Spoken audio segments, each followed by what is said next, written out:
It's just a circle jerk. I'd have a Chinese man stand on my legs and tell me that I cried too. You know, as opposed to a chair, I personally prefer a one-night stand. Yuck, yuck, yuck. Nothing's better than the cold hardwood. I mean, first, I pity the fool who's trying to put a butt plug in a nail. If I woke up on crack and someone had shoved something into my bum, I don't care if I was able to poop it out. I would be upset. Try not to suck, and next time suck less. Think, I can just go up and down. It's like, nope, that's gonna die. 5, 4, 3, 2, 1. All There's right. some lag, but it'll be okay. Was that good for everybody? That was Yeah. good for me. Yeah. I feel like a really insecure boyfriend after, the first night together. Like, was that good for you? How'd I do? Did I get at least a C? Rule number 1, never ask for a performance unless you know you fucked up. What an apt description of learning how to do a podcast, because I feel like every time, man, did we hit the right notes? Was that the right pace? Do you have any notes? Oh, that's how I could make it better for you. Okay. Is this a cry for help or sex? Because I feel layers to this conversation, but I'm also confused. I'm a little out of my element here, so I feel like Jeremiah should take this one. Like, what would be the podcast equivalent of a dildo? Oh, that would be recording your own audiobooks. All right. So, and So by I that definitely I mean fucked myself. By that I mean audiobooks that you have no intention of other people ever listening to, but you read them to yourself to listen back to later. That's the equivalent. That's actually like a really, really great metaphor. That tracks perfectly. It's just a circle jerk. Okay. No, because that implies the involvement of more than one person. Okay. That is true. It's a That is true. solo but extremely flexible circle jerk. You are an acrobat. Yeah, that Damn. always comes I'm back sorry. to that. Yeah. If I had $1 for every time somebody said, "Wow, I wish that I was flexible like that. You were born with great genetics." Like, screw you. I had to work really hard for these splits. I had to have a Chinese man stand on my legs and tell me that I cried too much to get my splits down. Well, now I have to ask for elaboration on that story. So tell us how you got into this line of performing work, because this I want to know more about this Chinese man. Okay, well, I'll tell you about... I won't start at the very beginning. Let me start when I did the bulk of the training. It was 2015, and I was at a crossroads in my life, and it was like, go back to school, commit to the career that I was working in at the time, or go on a wild bent and try to follow and pursue my dream of performing. And I moved out to San Francisco, and for 4 months trained intensively at San Francisco Circus Center, which primarily had teachers who worked in China. I think mostly the Nanjing Circus. So yeah, this man's name was Xiao Wang. Ooh. And he is great. I do have that distinct memory, and I love telling the story. It makes him sound more like a drill sergeant than he was, where I would put my legs against the wall with my feet in the air, and you try to bring them down so that your feet are on the floor. And he would say, "Hey, you're not getting flexible fast enough." So he would climb up on the wall, put his feet about on my ankles, and then start putting weight on. And there's a certain point, your body goes so far and your brain is convinced you can't go further. So everything tightens up. And he'd say, like, I'd start whimpering. He'd be like, "Stop crying, big baby. I'm 135 pounds. This is only 20% of my body weight. You're being a big wimp." Wow, this is the weirdest porno I've heard so far. Yeah. So, did you break your legs? No. He was Xiao Hong was really good, and he's no longer at Circus Center, but he trained a lot of people, and he had this larger than life personality. Really funny, tons of fun to be in his classes. So no, I didn't break my legs. I didn't sustain any major injuries when I was training at Circus Center. Did you sustain any emotional injuries? Emotional damage. No, not really. Everybody there was great. They were really, really great. Really great developmental and life experience. So my main question when it comes to that is, what was the application process like to get into that sort of thing? Because I can't imagine how, if I wanted to right now, I would become an acrobat. I can't imagine what that process would look like. You know, I don't know if they do intensives anymore. At the time, I had to send them a video that showed I could do certain things. Like I had to send a video of me showing off my upper body strength, various skills. And then they got back to me and said, okay, you're good to go. What dates are you going to come down? I think they've changed their program. They were less intense than some of the bigger schools, like the ENC, the National Circus School up in Canada. They are really strict. I've known a ton of people who go up there on audition and haven't gotten spots. And one guy who did, and he's got a fabulous circus career right now. So you snuck in at just the right time. Well, for the level I was also training for, like, I'll be really clear. I was not like going to Cirque du Soleil. I've been there as an audience member, but not on a performer side. But like anything, you have levels. It's like going to an amateur baseball game rather than a pro baseball game. You're not in the MLB. You're, going around 92 games a year and not getting paid for it. I did get paid, just not superstar levels or not Cirque du Soleil money. That Cirque du Soleil money. How much does... I'm so bad at saying words. The circus people, how much do they make when they're really good? I don't know. I know a lot of my friends, they made a pretty good professional living. And the best part about Cirque du Soleil is that you can learn other skills while you're there and their health benefits and what they do for their athletes and keeping them sustainable is the biggest thing they do. Because there's a lot of people who they'll train for so many years, they'll do an act for like 5 years, but they didn't know how to take care of their body the right way. So then they're shot. So then they're out into the world with no other kind of job or professional skills. They've been a performer. Dang. So that sucks. I remember 10 years ago when I was really looking at Cirque, that was a big draw, was that they really wanted to make sure that they could develop you and give you options for even as you retired. So the moment you came on, they were already like, okay, this is great what you're doing now, but let's talk about what are you going to do in 10 years, 15 years, 20 years? How are we going to develop you so that you can still be successful afterwards? That is more long-term thinking than most people do, like by themselves. So that's really dope.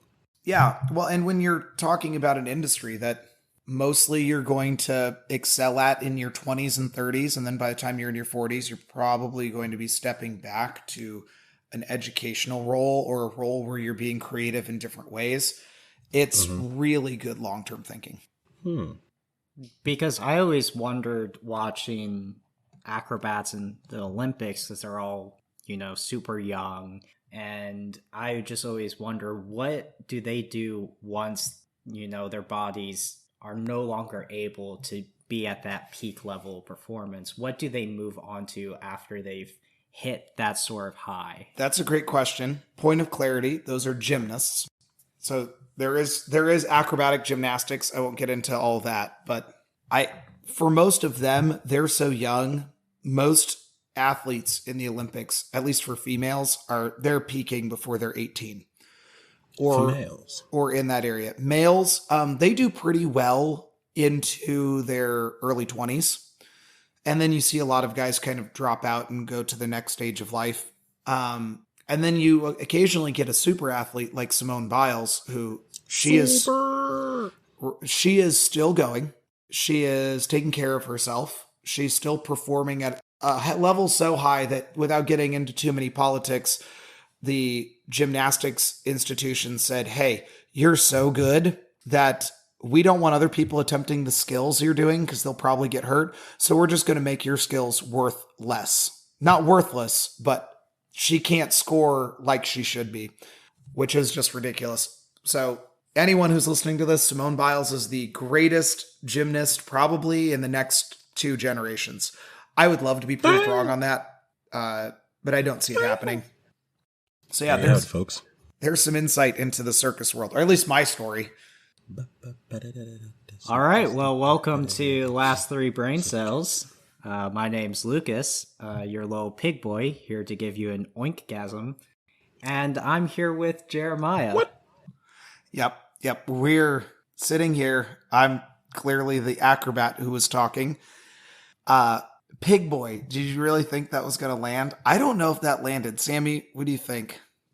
Honestly, I'm still reeling from Pig Boy. I'm still trying to process this. The Pig Boy, I'm still trying to process this. But so he gives you an oinkgasm. The oinkgasm was the joke. I know it's not good, but once I thought of it, I just had to say it. I'm descending further down into insanity trying to wrap my head around this, but please continue. Well, so that's who we are over here, and who else are we with here? That's your cue. Oh, I thought he already called me out and he said that we're here with Sammy. I thought that was my cue. Oh, well, we got cues on cues. We got cues lined up. We got letter cues. We got cues spelled with C's. We got pool cues.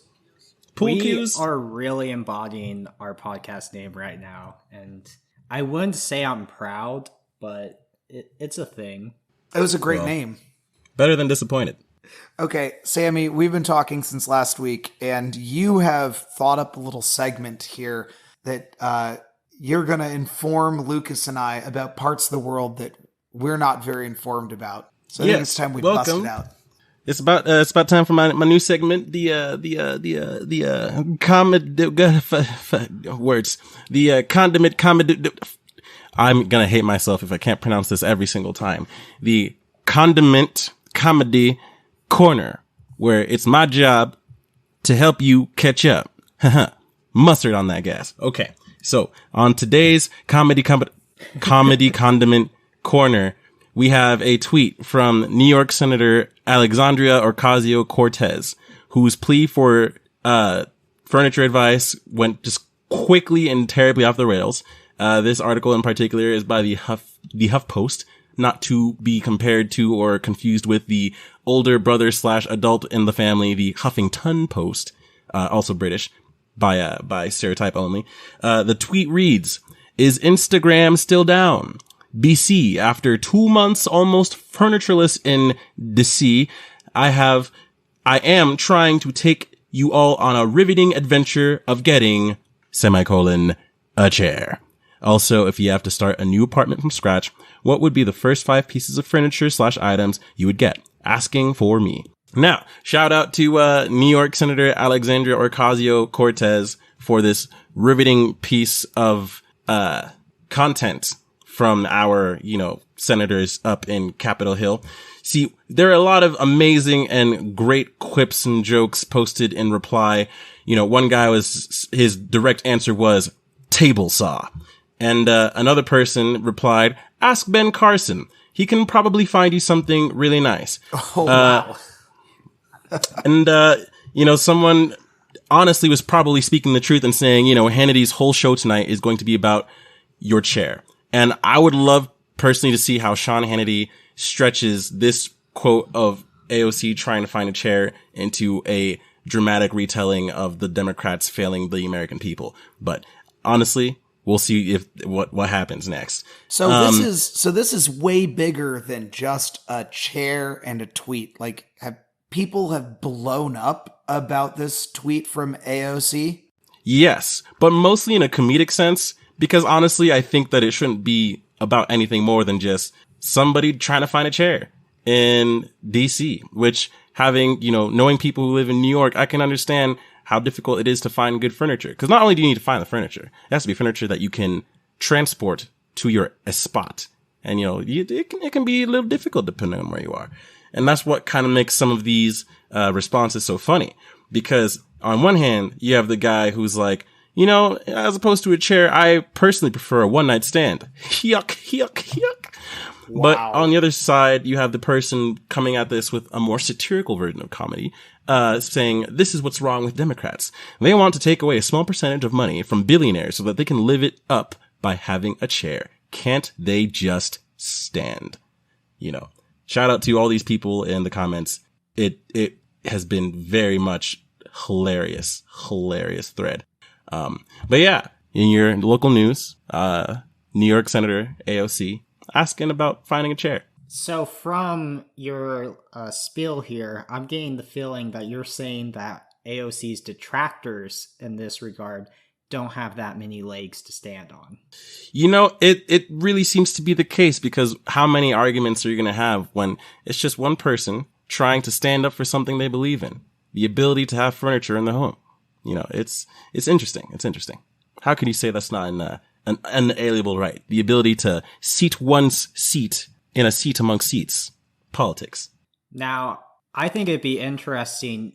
You said the question was, what 5 pieces of furniture would you choose moving into a new apartment? You don't have any other furniture besides what you choose. What would the 5 items be that you would choose? You know, my first thought was getting a bed, a sofa, a coffee table, a dining table, and like, I don't know, maybe what's a desk, you know. But there was one comment in here that completely upends my entire line of thinking, because one person would basically said a Kallax shelf for board game collection. Everything else can wait. And I think that's a very strong statement. That's something that deserves another look. I mean, you're speaking our language on this side over here, as has been established for the board gaming. Mm-hmm. Very important. Very important. Yeah. You know, it's interesting as I think about what would I have, and I would love to get one of those roll-out sleeping beds that they use in Japan. Ooh. For me, it's about saving space. I feel like that's cheating a little bit. Are you talking about the things that function for like 4 or 5 different purposes? No, I'm talking about just the roll. Like, you roll it out, you sleep on it, and then in the morning you roll it up and you have the rest of your room space. Oh, so a glorified sleeping bag. Pretty much. And in my youth, I've spent a lot of time sleeping on other people's floors. I feel like most people have slept on other people's couches. They seek the comfort. For me, I say, well, that hardwood floor will work. You sure you don't want the couch? Nope, it'll kind of mess with my neck. But if I sleep on the floor, I know what I'm getting into. So you've gotten used to sleeping on hardwood floor? Yes, hardwood is preferable to concrete. Let me just put that out there right now, especially in the summertime.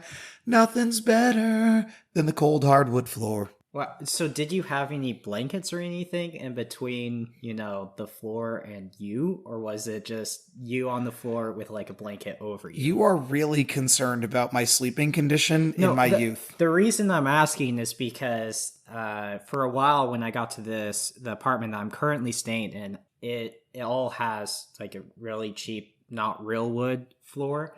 But I didn't have any beds. So for a while I was sleeping in a sleeping bag on a wooden floor. Definitely been through there.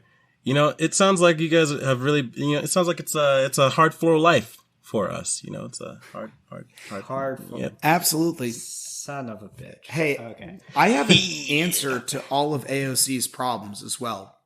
Okay. By the way, and it took me no less than 30 seconds on Google. Damn. She needs something transportable, something affordable, and something nice and classy. So, the first question I asked myself was, why doesn't Washington, D.C. have an IKEA? Well, they do. They have an IKEA. So, and it's right off the highway. Man, IKEA's really good about placing themselves like that. Yeah, but you're expecting AOC to know how to put IKEA furniture together. You're also expecting her to have the time to go to IKEA. I need my senators and representatives in their offices making changes and writing bills. That's fair. She has an aide somewhere. She could be like, hey, I've looked online. It took me 5 minutes. I need this kind of chair and this kind of table, and I need you to assemble it. It'll probably take them like 20 minutes. I wonder how I stressful. wish they were that productive. I wonder how stressful that day would be for that aide when she's told, "Oh, my boss just got a new apartment, and I have to deck out her whole place. I just have a day to do it." And if you don't do it, some very important legislation won't pass because she won't get a good night's rest, so you'll be screwing over millions of Americans in the process. Have fun. That stuff's decided well ahead of time. I want to see the Sean Hannity show on that aide. Yep. It's just a show that's just the aide, and it's... Today, AOC said she was quite tired. Why would that be? Well, maybe if you went and paid your aides a little bit more, you could get a quality night's sleep. I don't know if that's how Sean Hannity sounds. He'd probably say something about paying them a good enough wage that you can get one who's skilled enough that can put together IKEA furniture. For some reason, even though we've been talking about AIDS, the job, for the past several minutes, Jeremiah, when you said AIDS, I immediately thought of the disease. And my brain was trying to wrap my head around that sudden turn in the conversation. Well, speaking of that, in San Francisco, not very far away from Circus Center, is the National AIDS Memorial, which is actually very beautiful. I would highly recommend anyone to go there and see the serene memorial to the first people who passed away to that disease. I mean, AIDS treatment has come in an incredible way since Rent was written. Indeed. So does that mean I still need to watch that? So does that mean Rent is no longer like a viable piece of media? I wouldn't say it's not a viable piece of media, because I think you could draw similar conclusions and relations with other current, because I think there's definitely people today who would be able to relate strongly with the characters in Rent. And there's other, debilitating, lethal diseases that are going around besides AIDS, which is now, you can live a good life even if you have AIDS. Well, back when that was written, it was a death sentence. Wow, the wonders of technology. I believe another piece, and well, not in your comedy. Mother. So in your other condiment news, there was a lady recently who was undergoing a very experimental treatment that has completely cured her and rid her of, I do believe it was HIV-something. I'm not a doctor. Making her the fourth person in history to be completely rid of AIDS. So, the breakthrough is on the horizon, and soon we're getting there. So the virus isn't even dormant; it's completely not eliminated? Dormant or undetectable, completely eliminated. Wow, that's super cool. Yeah. All right, you heard it here. It's okay if you get HIV because we got a cure now. Okay, that's not what we're saying. I believe in safe sex practices and consensual BDSM. They gotta get your box checked and your lines dotted and crossed and signed. Cool. All right. I'm still turning over it's okay. I'm like, oh yeah, hey, and it's totally fine to get shanked with a piece of glass, because don't worry, we'll stitch you up. You'll live. You'll learn so much after you've gotten shanked. You'll realize that it was a bad idea to come to prison in the first place. What you missed in that conversation, Sammy, was my brain jumping to the ridiculous line of logic there. Like, oh yeah, it's still fine. Don't worry. You won't suffer at all. No, I was 100% playing the devil's advocate there. Have safe sex, kids. Or don't have sex at all. The devil plays the advocate? I thought that he played the fiddle. He's very talented. He can do multiple things. Also, he's not that good at fiddle if some mortal can beat him.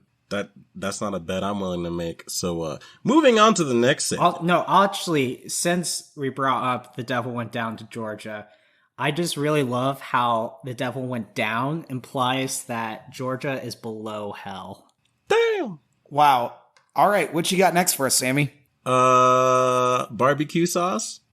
Oh, I thought you had another segment ready. See that just... Nope. Do you guys remember that old YouTube video of Star Wars where it's like the redubbed when Obi-Wan's coming out of the ship and confronting Anakin after Anakin, choked out his wife and not in the consensual way? Oh my. And there's the line where Anakin's just ranting about different stuff at Obi-Wan, and one of the things he gets angry about is apparently Obi-Wan, since he's wearing a brown cloak. He's like, "Did you get barbecue sauce on my cloak? I know it was you." And Obi-Wan's lines are the exact same. And so he's just like, "You have done that yourself." Is this a bad lip reading video? It's just someone who looks like Anakin, dresses up as him, and like redoes those parts of the scene. Oh. And so it's intercut with the actual footage of Obi-Wan's responses. But instead, Anakin's just doing different stuff. Like, instead of purposefully choking out Padme, he just gets distracted talking about baby stuff. And he forgets that he's, choking her. And then he's like, "Oh, I'm sorry, babe." It's a really, it's a fairly ancient video. I just didn't know if anyone else knew about it. Is it as old as Star Wars Kid? I think it was after Star Wars Kid, probably by a few years. I know none of these things. Was it before Vine? I have no idea. I never used Vine. That is So I have no idea when it came into existence and exactly how it came about being slaughtered. That's unfortunate. Vine was the greatest comedy website of all time. I'm just going to go ahead and say it. Sir, that was an app. App, website, all of the above. It started as a website, and then I think they went app. I mean, that's how everything went in 2015. Well, in other news, a man pled guilty for taking 2 baby bears from their den after he realized he could not take care of them, and he needed authorities' help to return them to their den. He just couldn't bear the responsibility. He could not. I have so many questions. Did he think it was just going to be Winnie the Pooh all the time? I have no idea, but, at the age of 29, you'd think that a dude would have enough wherewithal to say, "Hey, maybe taking a bear, not just one bear, but 2 bears from the den, and just trying to raise them as, like, my pet best friends won't work because real life isn't a Disney movie." But you know what? Not everybody thinks that real life is not a Disney movie. I can respect that man went and followed his dream. He said, "I'm not going to think about the logistics. I'm not going to think about how this plan's going to play out. I want 2 baby bear best friends who will grow up big and strong, and I'll ride them, and we'll be pals all the time." See, this is my issue, though. It's like, I would love to ride a bear into battle, but we're not in the period of time where we have battles to ride bears into, if that makes sense. Like, riding a bear into a battle makes sense if you have, like, a sword, but if they're just gonna shoot you from across the trenches, it's like, nah, keep Winnie the Pooh safe. Give him some more years of honey, I mean, do you realize how terrifying, a drugged out bear would be? Just pumped full of crack and, other stimulants, and then, like, a butt plug just so he's mad, and then just drop him in the middle of enemy forces. He would be the most terrifying experience ever. I mean, first, I pity the fool who's trying to put a butt plug in a bear. He would be sedated at that point. Then you wake him up, drop him out of the plane with a parachute. He would land. He would be so upset, and he would blame it on all the people around him. Wouldn't he We might as well get PETA your member at this point. Maybe. Okay, he might poop it out, but at that point, it's been an inconvenience. If I We're woke definitely up on giving crack PETA your number, and someone had shoved something into my bum, I don't care if I was able to poop it out. I would be upset. Hold on, if we're getting but PETA, wouldn't you attack the people who put it up your butt as opposed to the people that It's a bear!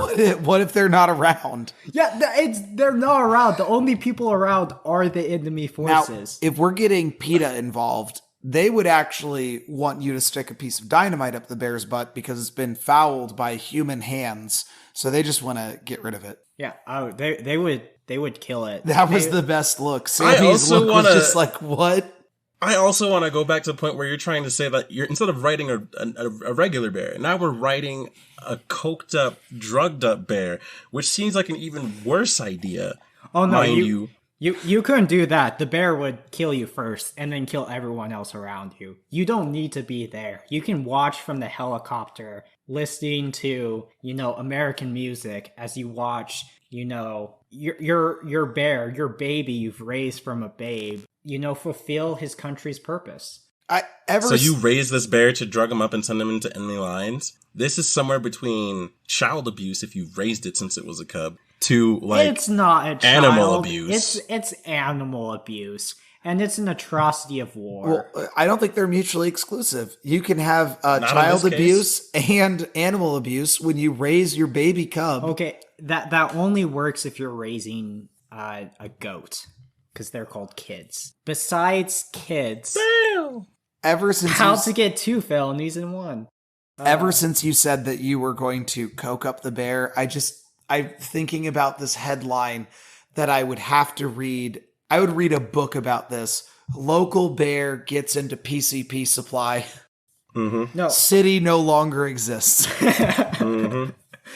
That idea was spurred because there was an actual incident where a bear got in and ate several kilos of cocaine. Kilos.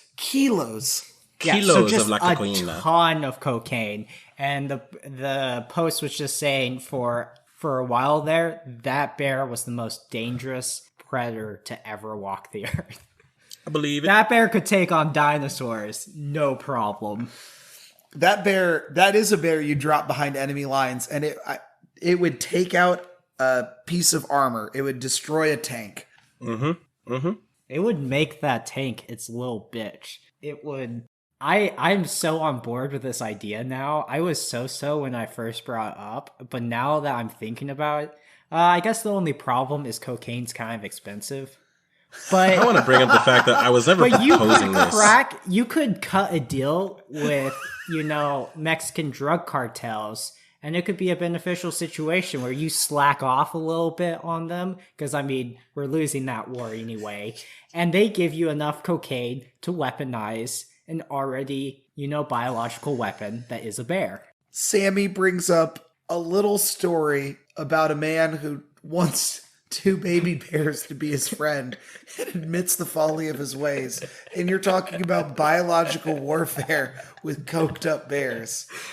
And now I do want to play the miniatures game you design, because when coke is a necessary resource and you have to talk about when you're going to coke up your bears, that sounds like a fun game. For that game, I'm kind of in need of 1 or 2 more classes. I already have space zombies and, sentient candy. What are you talking about? Oh, it is another board game I'm designing. Oh, I remember that one. On the back burner for years. Okay. I could have coked up bear. Coked up bears could be in a... okay.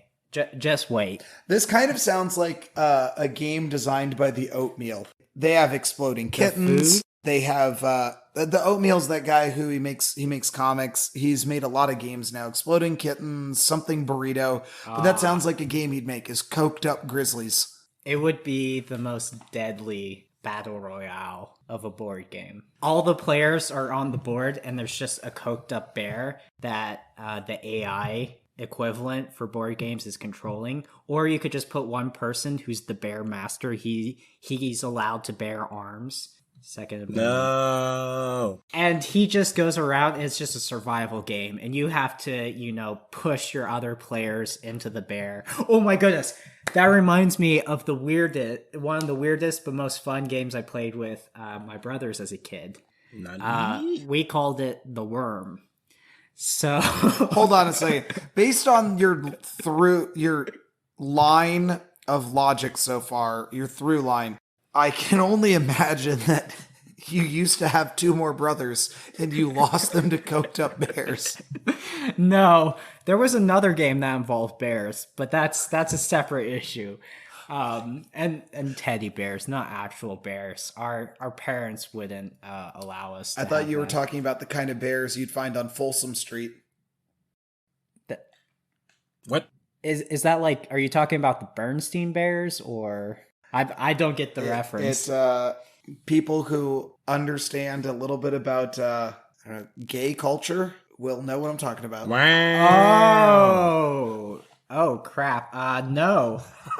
We Wow. were raised in a good half Christian household. Wow. My dad's Christian, my mom's atheist, which is interesting. But anyway, back to the worm.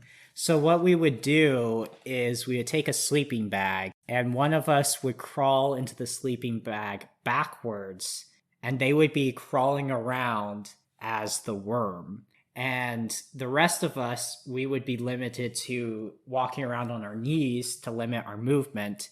And the goal would be to survive without getting caught by the worm. If you get caught by the worm just envelops you, and then you become the new worm. And there was so much sacrifice involved in that game, where we would hold each other and make noises as the worm lumbers around closer. And eventually, at the end, just split desperately as the worm flounders around and envelops one of us. Lucas, you now make more sense as a person. I just want to put that We out were there. very creative kids. That too. Also, it was a really fun game. Don't judge me. That's Too amazing. late. Well, based on our time and where we're at, and we're talking about games anyway, I think it's time that we bust into the board game pool. Did we name this segment? I don't think we did. To be future named, so those of you listening to this and hear that weird voice that voices over, that's not in post. That's how my girlfriend sounds.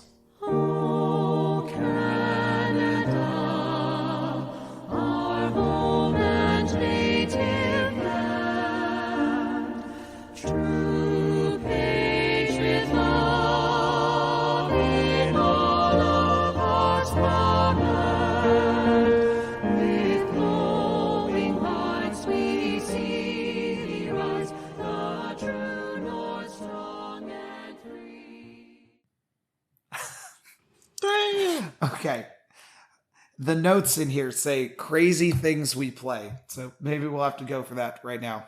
Yeah, that'll be our working title until we think of an actual title.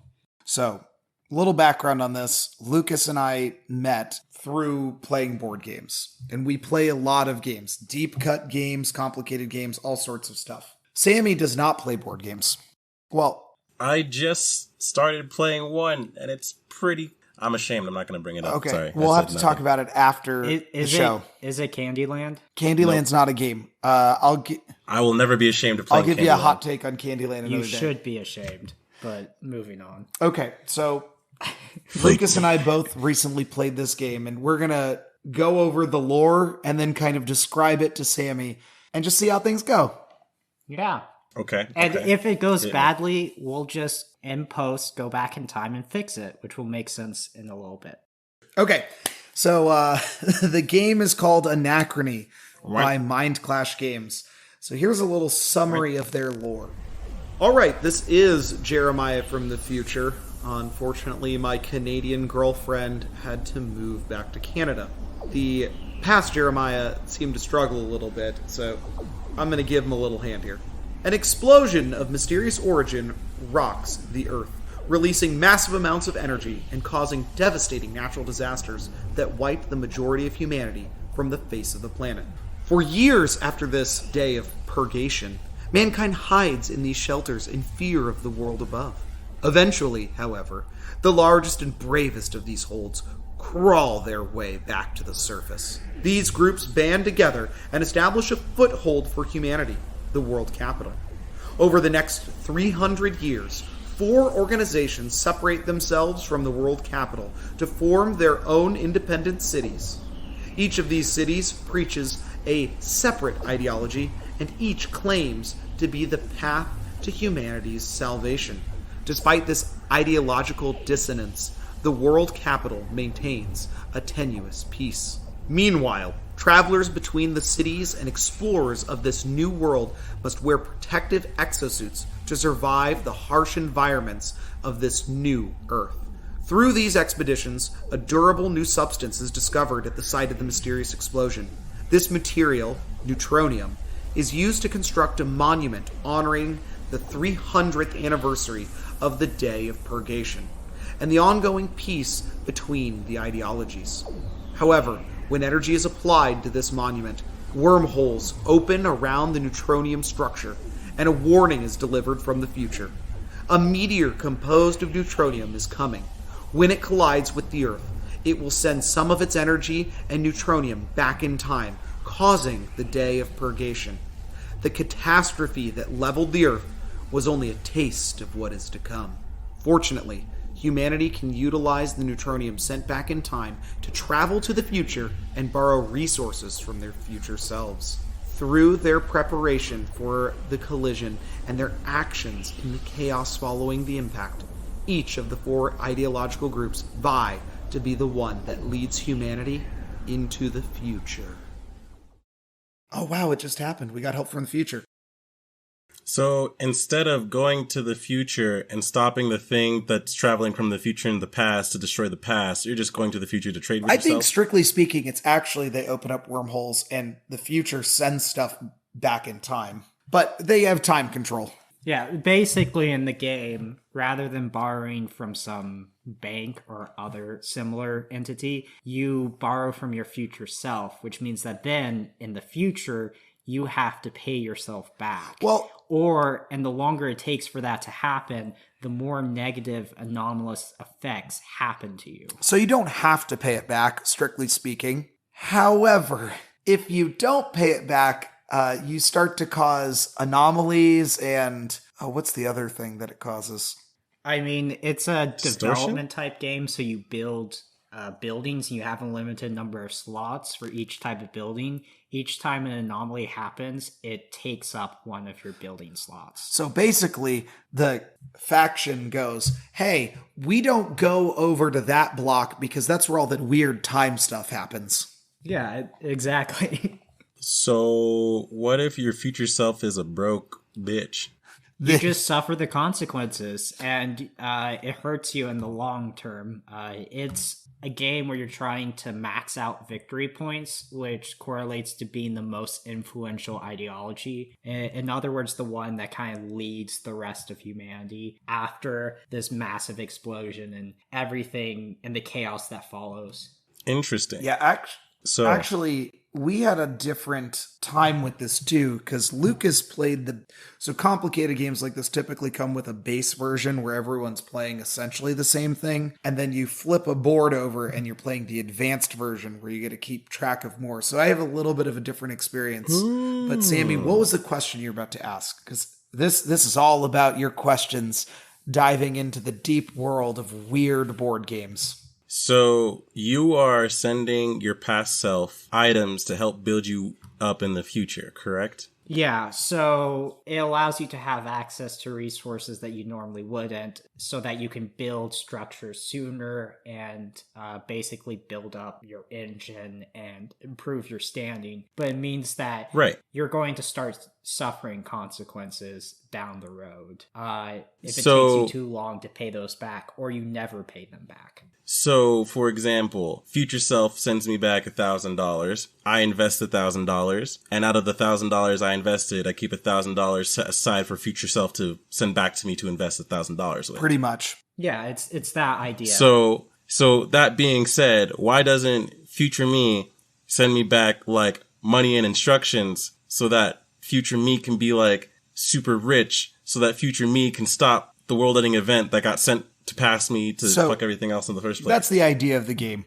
So in the game, they have a timeline that's set up, and you always know where the bad event's going to happen, and a little bit of the game changes. Mm-hmm. But the idea is that as a player, you're deciding what you need right now and hopefully paying it back later so that you can save humanity, essentially.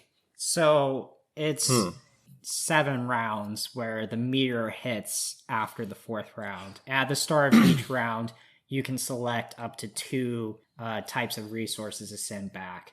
Now, as for the question of why don't you just send everything you could possibly want, well, wormholes are an advanced technology that requires this rare resource. So you can't send yourself back everything. You can send back people and, exosuits to travel to the capital. You can send yourself back that resource because that resource doesn't always show up until after the meteor strikes. Yeah.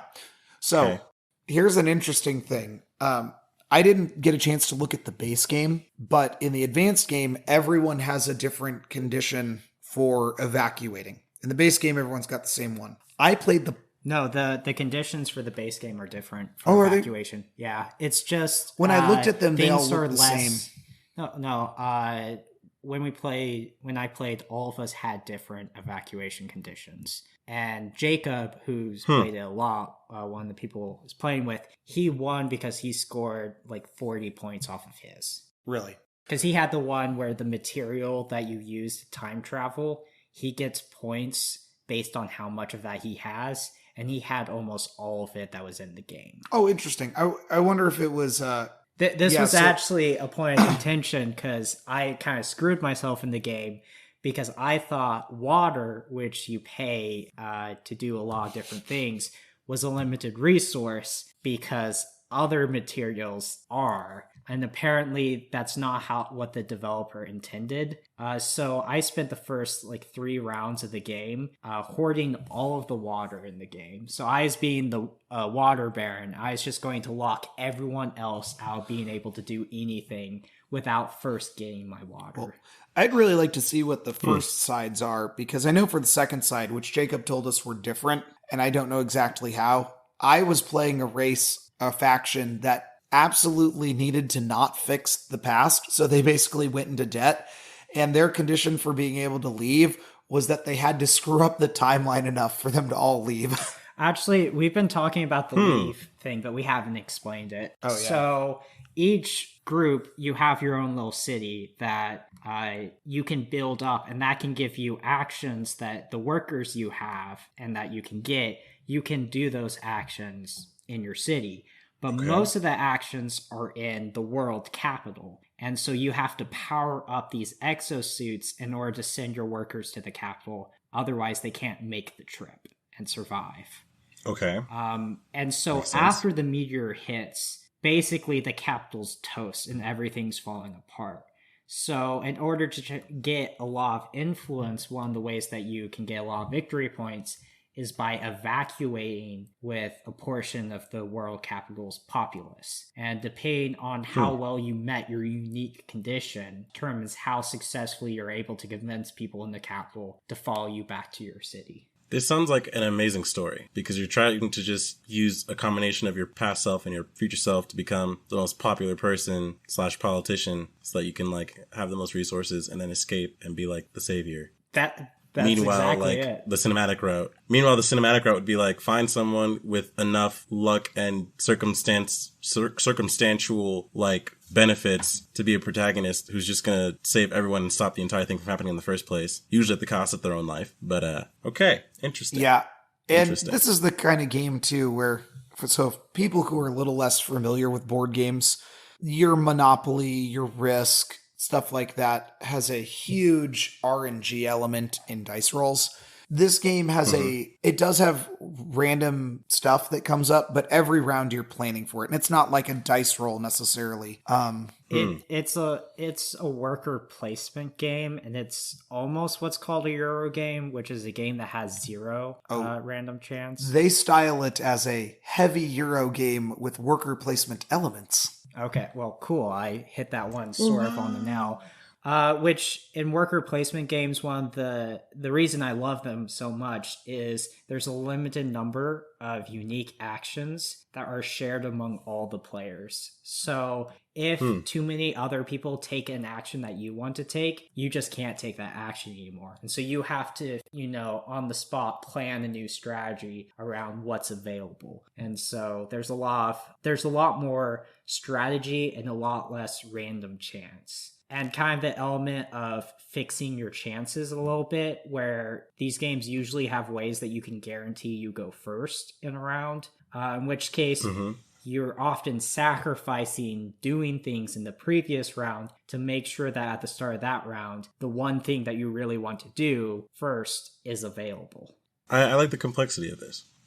Definitely seems like it'd be a fun game worth playing. Games like this are awesome. They're usually a game that you want to play with similar people each time. Because I think I watched a video on how to play, and it was still a 15 to 20 minute re-explanation of how everything worked. And even then, you know, there's so many rules that some stuff got missed. So I asked a couple questions, and I missed a piece here or there. The game I played, I missed winning the game by not doing a single action because how to get a resource was explained, or maybe explained well or not explained well, and I missed the piece on it. And I could have won by a decent margin. And that's how these games go, because there's so much going on. And it's Sounds like the type of game you'd really want to develop some sort of strategy off the jump before you go in. And then once things start to go not your way, you use what you know of the game to have contingencies. And in that way, playing it with new people for the first time would be interesting, because then you see how other people's strategies evolve. Would that be? It's definitely one of those games where a lot of the learning process is learning how you can optimize using your resources. It's one of those games where usually playing optimally means using everything that you have in a productive manner, and not being left at the end of a round with, oh, I have these resources, I didn't use them, or I'm not planning on using them anytime soon for any particular purpose. It's one of those things that it probably take a few games, especially if you're not a huge board game aficionado, to learn all the different rules and understand how everything works. But once you get it, it's really fun kind of solving that puzzle. It's really fun if you like analysis. If you don't like analysis, you will probably hate this game. It will just be horror, abject horror. And even worse for people who have analysis paralysis, where they see all these options. They're like, well, I have to choose the best option. I have a couple friends like that. I played a game with a guy who was like, oh yeah, you like strategy games? Well, I'll play something lighter. The game was called Starship Samurai. I've told you this, Lucas. It's a really good game. I like it a lot. And that game's not very Starship long, Samurai. though. It's not very complicated, right? No, it's an interesting area of control. I don't really want to go too much into the mechanics. Without getting too much into it, the game is not long. It should take maybe first time through, depending on player count, 90 minutes. The game I played with this human took 4 hours because they thought about every decision that they wanted to make in detail. They really considered each one. Sammy, would you like to guess what the final score was? That ain't it. What's the score range? Are we talking tens, hundreds? Somewhere between the scoreboard goes up to 40, 50. isn't it? Scoreboard goes up to 50. Okay, let me guess. 50 total? Or You 50 can go each? above 50, but the board range is constructed in a way that it goes from 0 to 50. Okay, let me guess. Final score was 4 to 46. Actually, he had 15 points and I had 65. I lapped him. That's what all that consideration got him. And what I tell people now, and if anyone's interested in getting into board gaming or getting better at anything in your life, I'll blanket this anything. If he had just made choices, and even if they weren't the right choices and learned from them, in the same amount of time, we could have played 2 games and the second game would have been competitive. However, since that first game, he thought and considered and ruminated on every little decision. The game took 3 times as long as it should, and he still lost by a huge margin. Because if he had lost by that huge margin in that first game, and we had played it in 60 minutes and said, hey, let's go for another one, second game, I'm sure he would have done way better. Because he can see the whole picture. So that's my life advice is go do some stuff, go mess it up. Don't worry about failure too much. Worry about losing your life or something like that, right? That took a dark direction. I feel like I got to say that. But I feel called out. But go try some stuff, go fail, and you'll get way better than if you want to make the right choice. If you want to jump out of an airplane without a parachute, there's a chance you can survive. There's a guy who did that with Red Bull. Because it gives you wings?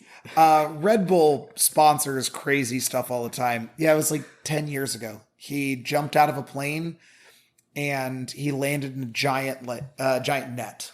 Have you guys ever been skydiving? Not yet. Yep. Yeah. Yep. Sammy, weren't we both skydiving at the same time? Yep. That definitely happened. In my mind, this is a tandem jump where both of you jump together. No, but we were in the same plane, I believe. Yeah. Yep. We were in the same plane. I think I went first. Oh, the scariest thing about that was watching you just suddenly disappear. It happened so fast, you like getting sucked out of the plane. That then it made it more stressful when it was my turn with my guy I was skydiving with.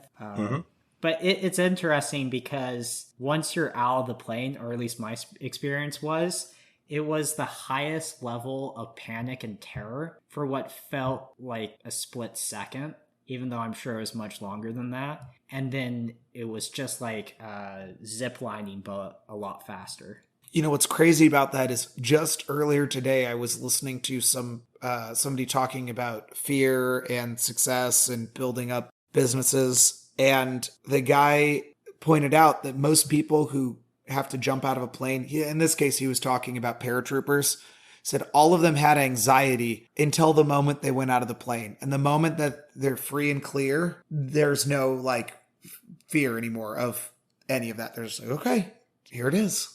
Well, in my experience, it just felt like my fear response was just overloaded with the free fall. That as soon as my velocity leveled out, it wasn't scary at all. It's just cool.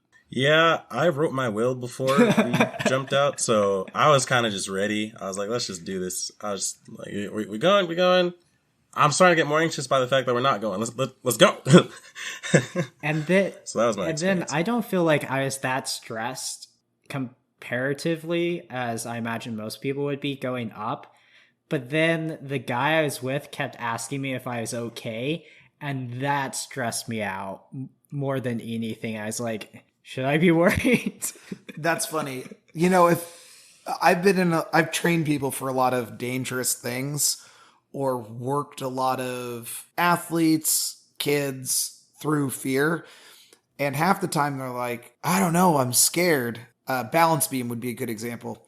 I'm scared of doing a cartwheel on the balance beam. I'm like, oh yeah, you should be. And they'll usually stop and go, what? Like, well, think about it. You're up in the air. You're putting your hands down. Yeah, it's kind of scary. You know, that didn't comfort me. I'm like, well, here's why you should be comforted by it. If you're going to fall because you're afraid of falling, what are you going to do? Oh, I'm going to turn and put my feet on the ground. Boom. There you go. Okay. So what if I hit my head? Well, what would you have to do to hit your head? I'd have to bend my arms. There you go. Don't bend your arms. And we just move on. Like, it's much more comforting. Like, I'm about to jump out of this airplane. I'm scared. Oh, well, I mean, you should be. You'll be okay. But you should be. That makes me think of when I learned as a kid how to snow ski, because my family would take yearly vacations for a while to Colorado and go skiing. Because I remember the first thing I learned the first time going, we took a few day classes as kids, and the first thing they taught us was how to crash without hurting yourself. And you basically just sit down. And once you know that no matter how scary the situation feels, if you're ever overwhelmed, you can just sit down and basically tap out. It makes the whole experience a lot less frightening. Yeah. Yeah, they skipped that when I learned how to ski. They just said, if you like fall or start to wipe out, you suck.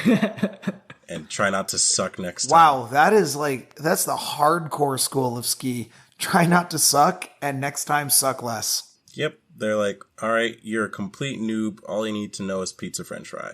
And then you get better, and they're like, all right, if you're good enough, you shouldn't even have to fuck with pizza french fry. Like, you just have to do your not your jump stops or your jump turns, but you just need to know how to carve, basically, is the best way I can put it in layman terms. But yeah, the ski school I went to is kind of straight savage. How advanced? I learned. How advanced are you skiing? Like, what level are you at? What type of slope? I mean, it's been a while. I just recently started getting back into it about a year ago, and I like recently bought my own equipment stuff.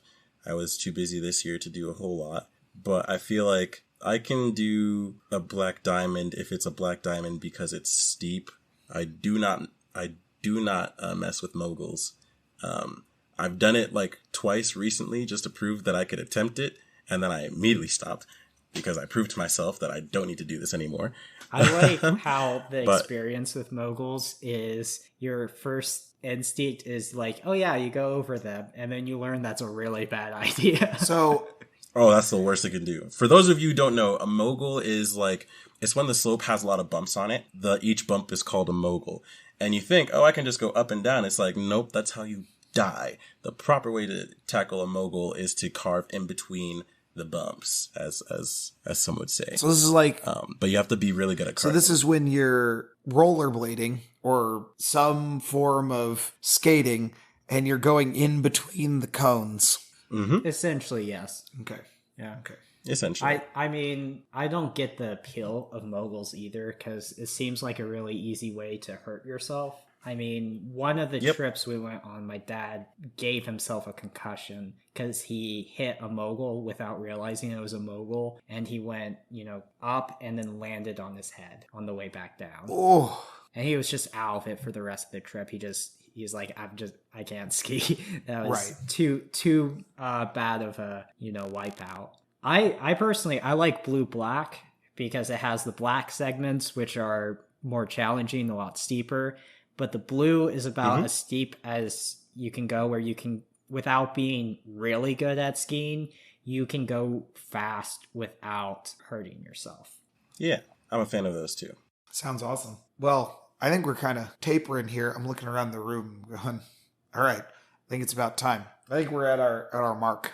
Yeah, I don't remember what time we started, but I'm sure worst case scenario, this is calling a little bit early. I think we put in a solid hour 15. Yeah, we'll live. Anyone listening will live. Well, I'm not guaranteeing you'll live. Don't go coking up a bear and what if you gain ready to tango? Don't coke up a bear and ride it going down a mogul. That's what I've learned from today. So, but you would be the coolest motherfucker in the world if you pulled that off. Red Bull will definitely sponsor that. While we work on the Red Bull sponsorship, signing off, Jeremiah, Sammy, and Pig Boy.